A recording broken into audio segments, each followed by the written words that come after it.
Азыр биз келген жол мына жол.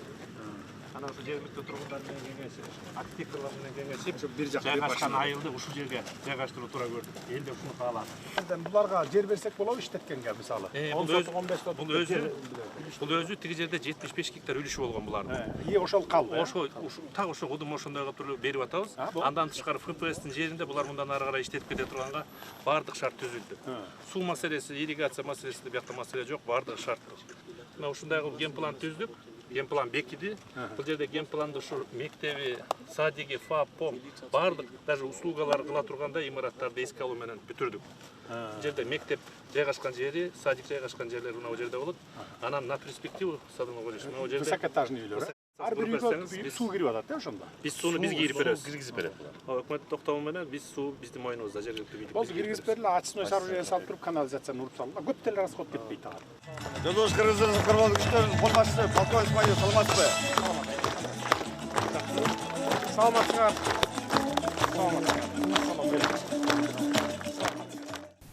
Саламатсыздарбы, Ош облусунун урматтуу жашоочулары, ардактуу жаңы барактыктар, бүгүнкү иш-чаранын катышуучулары.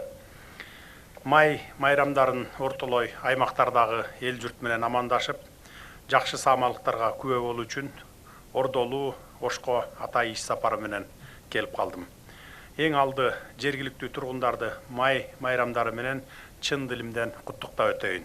Бүгүн бир эле жаңы барактыктар үчүн эмес, жалпы кыргызстандыктар үчүн кубанычтуу күн десем жаңылышпаймын. Бул күнгө күбө болуп, жаңы барак айылын түптөп жатканыбызга мен дагы кубанып турамын. Мен жаңы барактыктар деп жөн жерден айтып жаткан жерим жок. Өзүңүздөр билгендей, буга чейин барак айылы толугу менен коңшу Өзбекстандын аймагында жайгашып, эксклав болуп келген болсо, бүгүнтөн тарта биз бул мекендештерибиз үчүн жаңы барак айылын түптөө максатында мезгил кутусун салганы турабыз. Бул күн Кыргызстандын тарыхында жазыла турган маанилүү дата болуп калмакчы. Кечээги күнгө көз чаптырсак, Кара Суу районунун Акташ айыл аймагына караган барак айылы коңшу мамлекеттин Анжиан облусунун Коргондөө районунда эксклав болуп турган. Биздин мекендештерибиз көп жылдардан бери өз ата мекенине кирип чыгууда эмне деген гана кыйынчылыктарга туш болуу менен өмүр кечирип келишкенин баарыбыз эле жакшы билебиз. Көз көрүнө турган өз жерине кирип чыгууда барактыктар кыйынчылыкты аябай эле тартышты.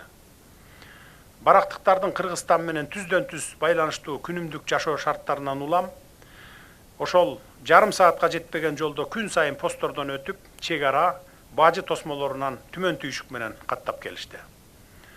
Кокус чек ара бир тараптуу жабылып, же ар кандай себеп менен таптакыр жабылып калса, ооруган бир туугандарыбызды айланып олтуруп, ондогон сааттарда араң Ош шаарына алып келген учурларда аргын болгонун жакшы билебиз. Урматтуу мекендештер, коңшу мамлекеттер менен мамлекеттик чек араларды тактап, чек арага жанаша айылдарыбыздын бейпил турмуш үчүн кам көрүү, жогорудагыдай кыйын күндөрдү баштан кечирген барактыктардын көйгөйүн чечүү бизге буйруптур. 2022 жылдын 3-ноябрында Бишкек шаарында Кыргыз Республикасы менен Өзбекстан Республикасынын ортосундагы Кыргыз-Өзбек мамлекеттик чек арасынын айрым жер тилкелерин делимитациялоо жөнүндө келишимге кол коюлган. Анын негизинде эксклав макамындагы барак айылын Өзбекстан Республикасынан алынган 208 гектар жер аянтына көчүрүп чыгууга мына бүгүн шарт түзүлүп олтурат. Бүгүнкү күнгө 208 гектар жер аянтынын ичинен 38 гектарга башкы план иштелип чыгып бекитилген. Башкы планга ылайык 164 жаранга турак үй куруу үчүн 8 сотуктан жер тилкесин берүү пландалган. Айылдын 63 тургунунун бойго жеткен балдарына жер тилкелери берилет. Социалдык объектилерди куруу менен айылдын инфратүзүмүн ыраатташтыруу чаралары дагы мерчемделүүдө. Мектеп куруу үчүн 2 гектар 17 сотук, көп кабаттуу турак үй куруу үчүн 5 гектар 33 сотук, спорт зал, спорт аянча жана мончо үчүн 1 гектар 7 сотук, ФАП куруу үчүн 15 сотук, бала бакча куруу үчүн 46 сотук, калган 11 гектар 38 сотук жерге жол жана жашыл аянчаларды куруу каралган. Кудай буюрса, күзгө чейин жаңы барак айылынын тургундарынын турак жайлары курулуп бүтөт деп турабыз. Мен жаңы барак айыл айылы ар тараптан өнүккөн, келишимдүү айылдардын бири болоруна бекем ишенемин.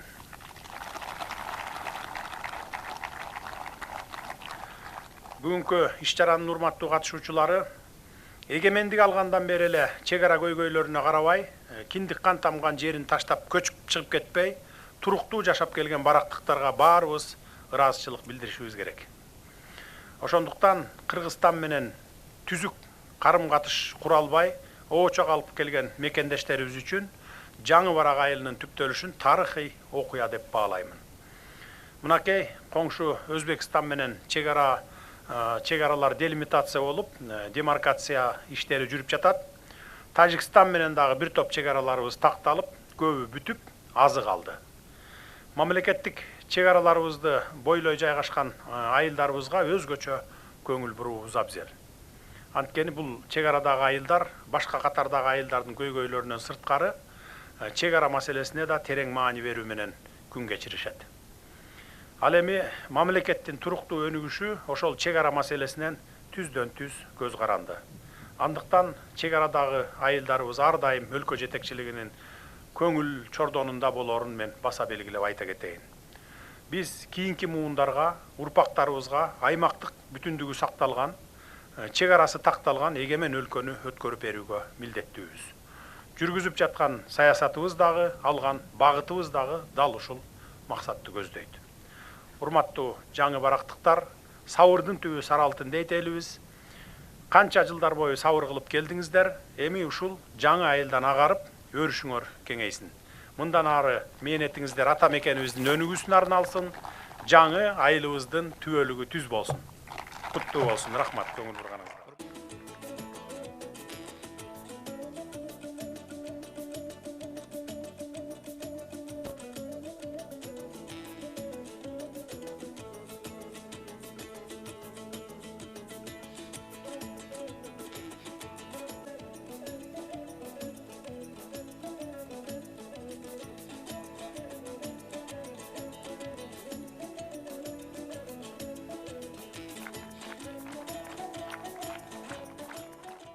Жаңы барак болуп, жакшынакай жаңы үйлөрдө жашайсыздар буюрса.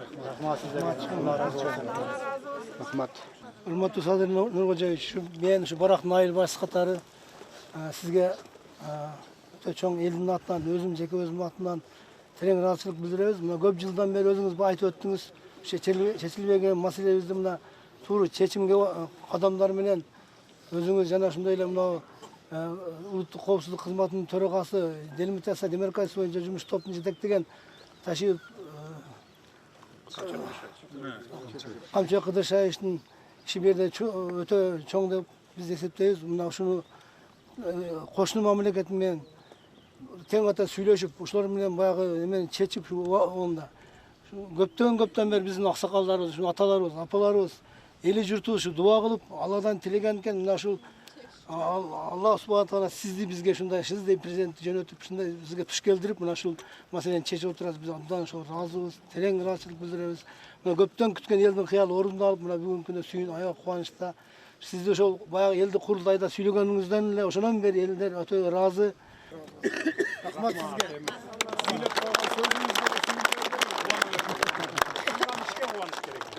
Бүттү депчи, ато саясатчылар сүйлөп коебуз, укмуш кооз.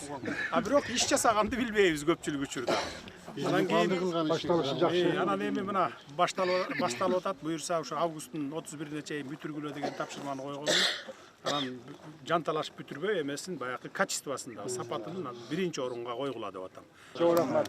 Сизге ийгилик. Макул, эми Кудай буюрса аман эсендик болсун, августта келип ачылышында жолугалы.